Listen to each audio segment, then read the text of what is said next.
Fala pessoal, sejam todos bem-vindos a mais um vídeo aqui do NS Futebol. Seguinte dia de Brasileirão, vamos aproveitar que a CBF desmarcou um jogo para a gente fazer uma análise completa do Brasileirão em 3 cenários. O primeiro cenário que a gente vai fazer, vão ser 3 vídeos hoje, então acompanhem os 3, tá bom?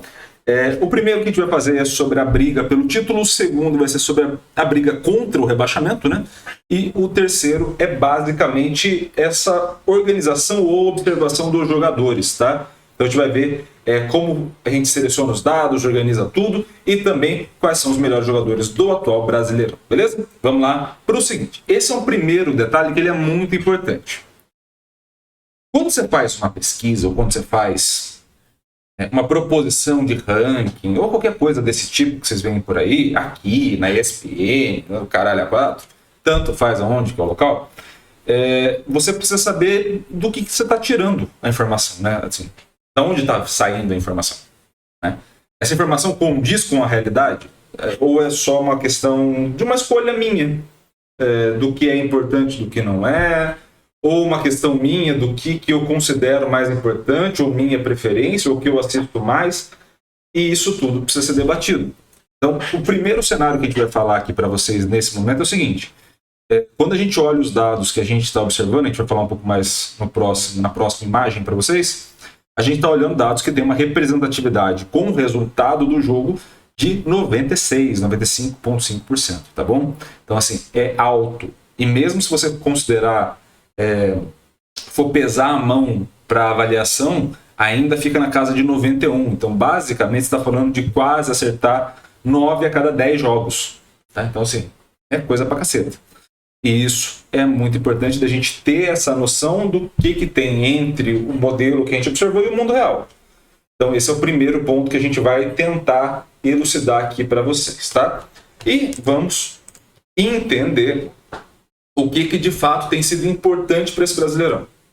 Então, para esse Brasileirão, 2 questões têm sido extremamente importantes: fazer gol e não sofrer. Pô, Iago, mas aí até eu, né? Até eu sou analista, pô. É o básico.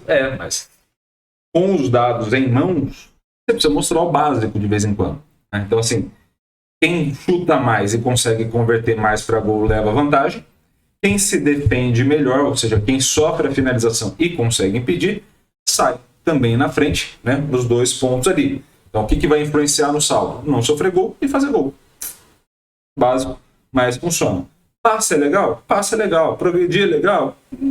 Mas assim, recuperar a bola é legal? Mas tanto faz se você consegue recuperar muito bem ou muito mal, ficar com muito passe ou pouco passe.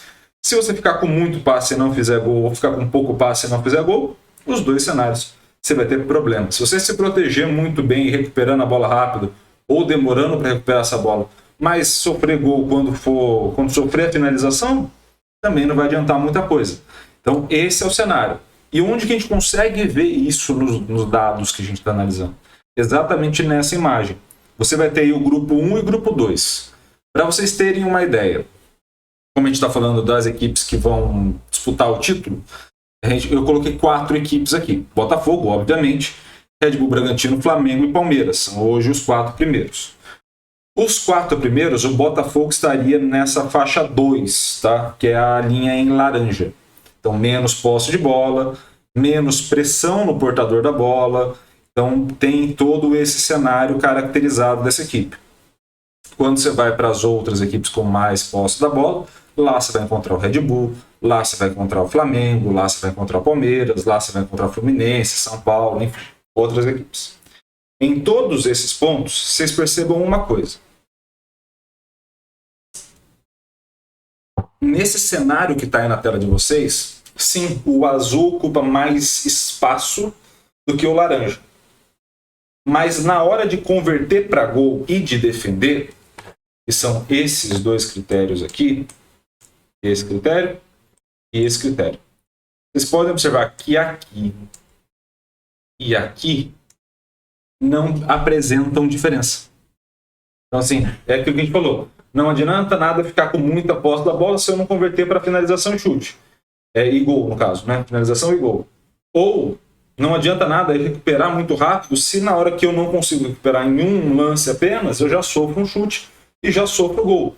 Então todos esses cenários vão ser necessários para você observar bem onde está a tua equipe, quais são as demandas de jogo que ela vai ter e se de fato está funcionando a estratégia. E isso varia de país para país. Na Alemanha, por exemplo, na Bundesliga, ficar com posse de bola é muito positivo. No Brasil, tanto faz. Na Espanha, é positivo. Na Itália, nem tanto. E assim você vai mensurando cada um dos cenários. E aí você vai entendendo como o jogo vai variando de cada ponto para ponto. Outra coisa, efeito casa e fora. Então, assim, existe uma diferença, aí colocando todo mundo no mesmo pacote, existe uma diferença de comportamento. Equipe jogando em casa tendem a ficar com mais posse, tendem a finalizar muito mais, a converter um pouco mais, a ter uma melhor defesa. Então, assim, você tem ainda no Brasil uma característica de casa e fora. Então, já começando a caracterizar as coisas. Eu tenho 2 estilos diferentes, esses 2 estilos acabam sendo diferentes na forma de observação, mas não têm apresentado diferença nos principais resultados. Casa e fora apresenta diferença em tudo. Show! Então, quais são os melhores cenários e quais são os pontos que a gente vai poder observar de cada uma das equipes que disputam? Aí agora a gente entra no dado mais específico.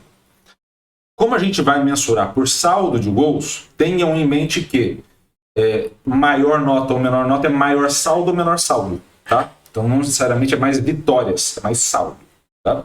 Então é ganhar demais, não é ganhar só.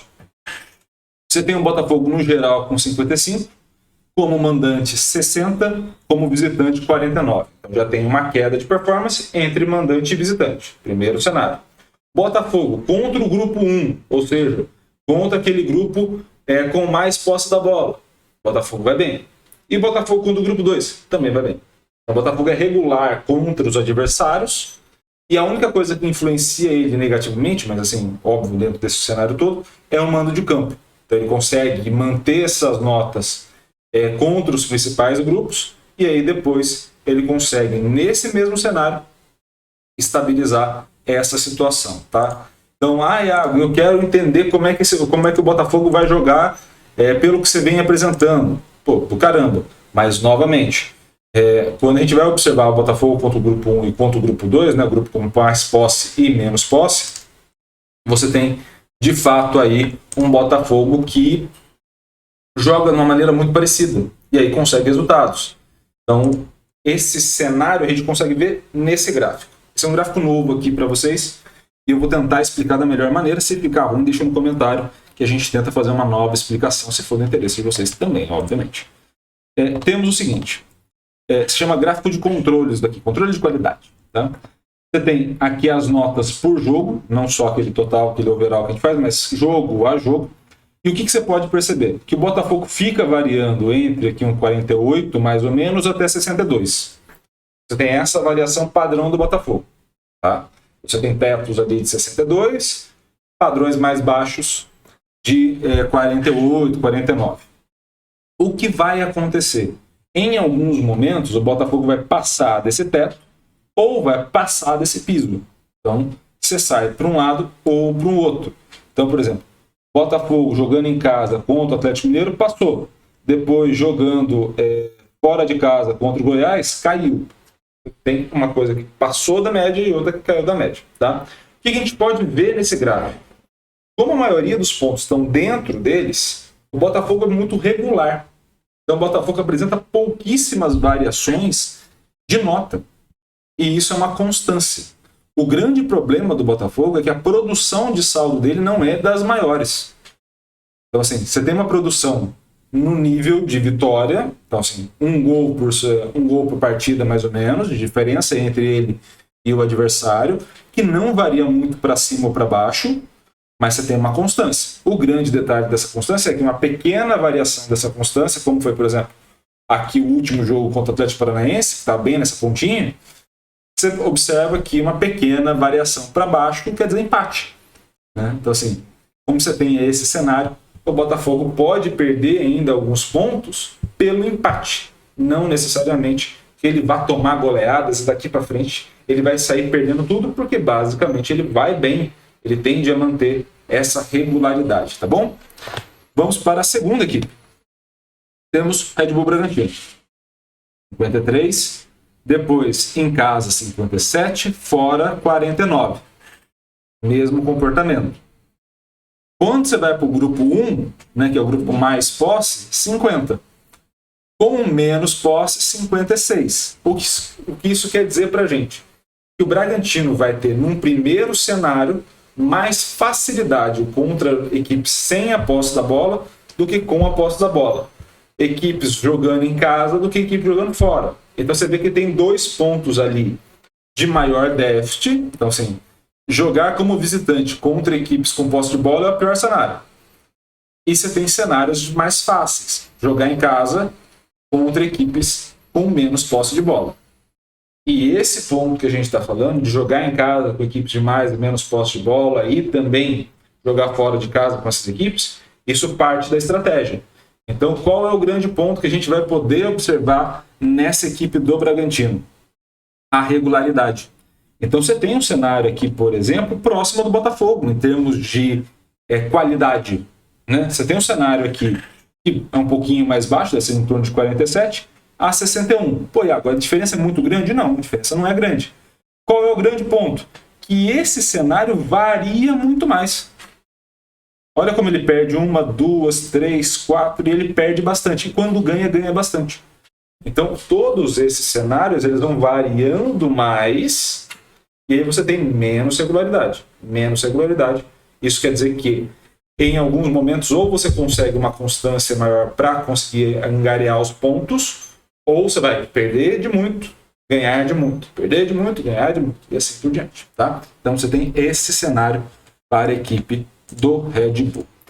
Quando a gente vai para o Flamengo, que é o terceiro colocado, a gente já começa a observar um Flamengo 52, menor overall, então o overall vai caindo um pouco, não é essa equipe de maior overall. 54 a 51, ou seja, o Flamengo não varia tanto relacionado a domínio de campo, né, a mando de campo. E quando você vai para grupo 51 a 53, também não há uma variação entre a equipe do Flamengo jogando com equipes com mais ou menos posse da bola. Tende a ter um resultado muito parecido. Então, esse ponto começa a colocar um pouco mais de constância. E aí, quando você olha os dados, aí gera um pouco mais de preocupação. Por quê? Porque, de novo, a variação está na mesma casa. Essas duas linhas em laranja estão na mesma casa do Botafogo. Mais ou menos ali 47 a 60, 50, 61. O grande ponto é que, de novo, varia muito. Tá? O que a gente já pode observar dessa equipe do Tite especificamente? Até agora apresentou pontos um pouco mais altos. Então você pode olhar aqui, por exemplo, o jogo contra o Vasco, apesar de não ter sido um jogo que ele passa a ter uma grande vitória, mas a atuação foi boa. A atuação contra o Cruzeiro foi acima da média, para a média que tem o Flamengo. E aí você vai entendendo como o impacto do treinador vai ocasionando impacto também nessa equipe. E como aquela variação que o torcedor do Flamengo sentia, principalmente com o Sampaoli, foi impactando negativamente. Então você vê como esse gráfico ele é muito mais amplo do que necessariamente os demais gráficos que a gente foi vendo. Tá? Além disso, mais o Palmeiras. Esse sim é um dos maiores overalls, ou o maior overall no geral. Qual é o grande problema do Palmeiras? O Palmeiras joga bem no total, 55 de overall. Mando de campo não varia tanto, 56, 54, muito bom mando de campo do Palmeiras, né? A favorável e contrário também. O único detalhe é quando ele pega equipes do pote 1, equipes com mais posse da bola, ele tem menor overall. E quando ele pega equipes do pote 2, que é equipes com menos posse da bola, ele vai muito bem.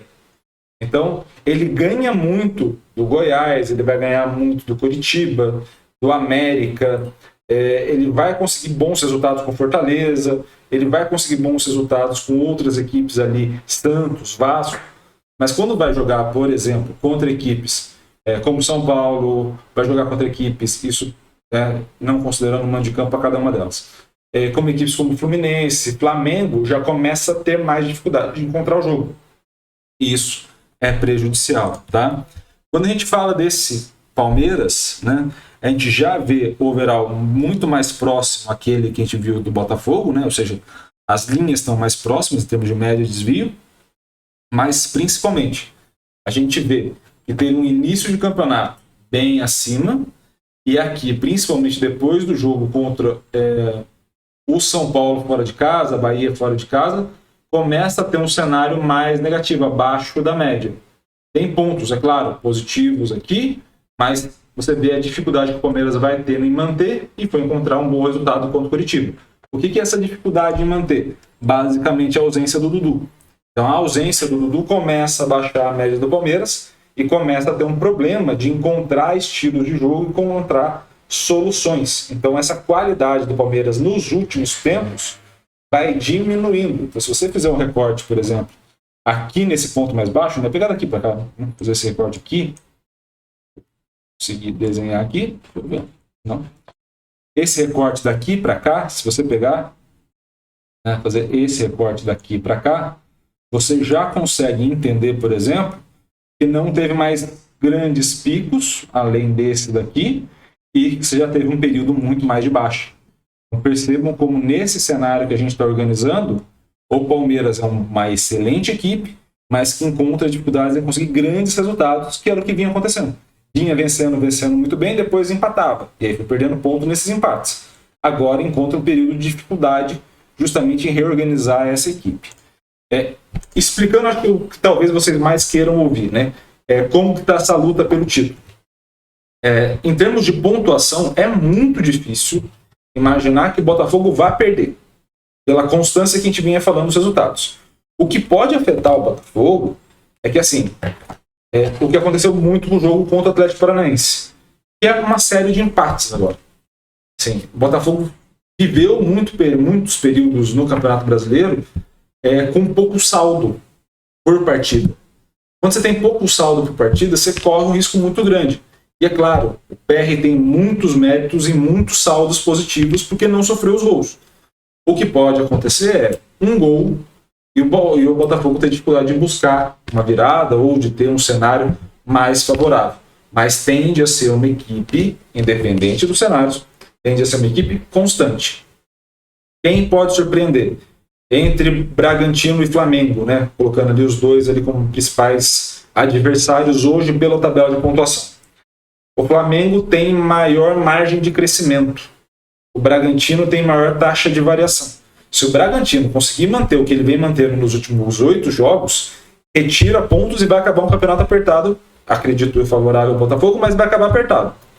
Se o Bragantino voltar à média, voltar a descer e subir, ter grandes amplitudes ali, ele vai perder pontos importantes e ganhar outros pontos que já são favoráveis a ele. E aí você não tira vantagem. O Flamengo vai depender de como o Tite vai conseguir manter esse novo cenário, mas é claro, se ele conseguir manter esse cenário mais alto, das equipes ali é que menos encontra dificuldades, né, entre os 4 diferentes cenários. E aí você pode ver uma equipe diminuindo a margem. A margem é grande, 9 pontos de vantagem, né, entre as duas equipes, a margem é grande, mas você pode ver essa briga encurtando. Então, há uma tendência de briga, sim, pela ponta do Brasileirão, vai depender da constância das equipes. Aí o Botafogo leva um pouco mais de vantagem, mas você pode ver um crescimento sim do Flamengo, e se o Bragantino conseguir manter essa média, o Bragantino entra na disputa. Se variar como variou ao longo da competição, fica mais entre as duas equipes cariocas, beleza? Espero muito que vocês tenham gostado desse vídeo. Gostou, curta, comente, compartilhe esse vídeo com o máximo possível de gente. E é claro, se inscreva no canal e ative o sininho para receber todas as notificações. Um grande abraço a todos, obrigado pelo carinho e pela audiência e valeu, até a próxima.